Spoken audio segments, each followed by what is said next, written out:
Good morning. Today is Wednesday of the third week of our Easter season. Today I would like to talk with you just a little bit about what the diocese celebrated yesterday. Yesterday at the Pro-Cathedral of St. Mary here in Bismarck, I offered Holy Mass celebrating the 140 years of St. Alexius Hospital functioning and serving so many thousands of people, both Catholics and non-Catholics, from most of western North Dakota, if not all of North Dakota, by the good sisters of Annunciation Monastery, our Benedictine monastery of sisters here in the city of Bismarck.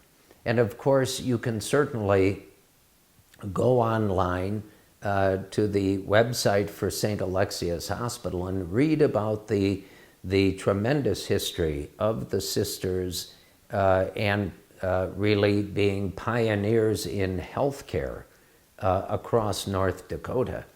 And it's a most edifying history, and one that continues today under the sponsorship of the Benedictine sisters, as I say, of Annunciation Monastery.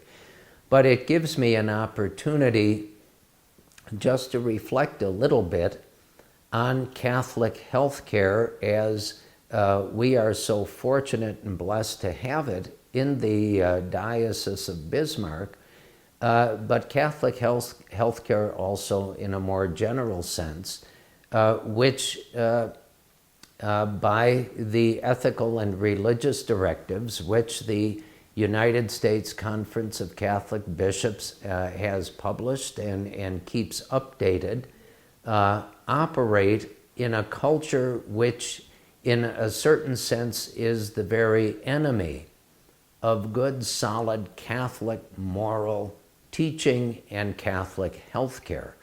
And so St. Alexius here in the Bismarck area, St. Joseph, pardon me, in Dickinson, and the CHI St. Alexius hospitals and clinics across our diocese do observe strictly the ethical and religious directives, and they, again, are very countercultural.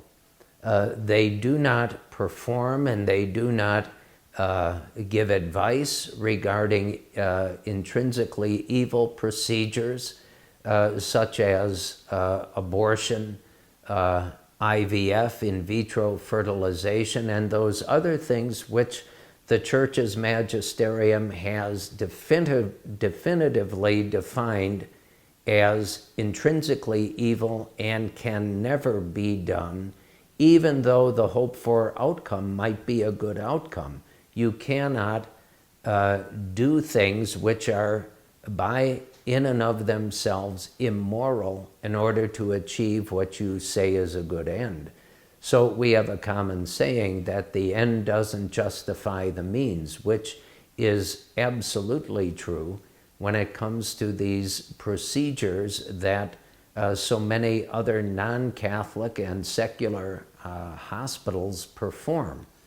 It is a profound disrespect for the dignity of every person, no matter that person's age or physical or even psychological condition.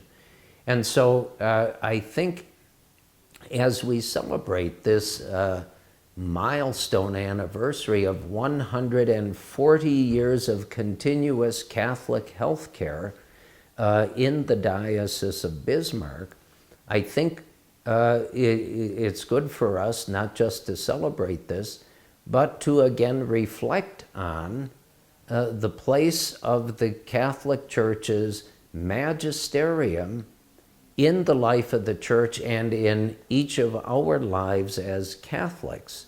It is Jesus who established the Catholic Church and empowered it with his authority to bind and loose, and it is something the Church has always been strictly faithful to, because it's not something of the Church's making, it's divine in origin, and therefore you and I as Roman Catholics, we have an obligation before God and before the Church and society to listen to and to obey what the Church teaches us in matters of faith and morals.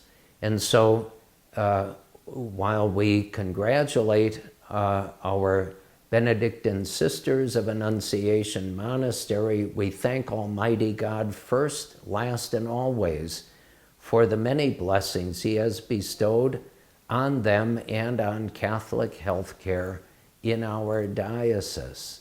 So may you continue to enjoy this great Easter season and enjoy our very nice and quickly changing weather for spring and summer.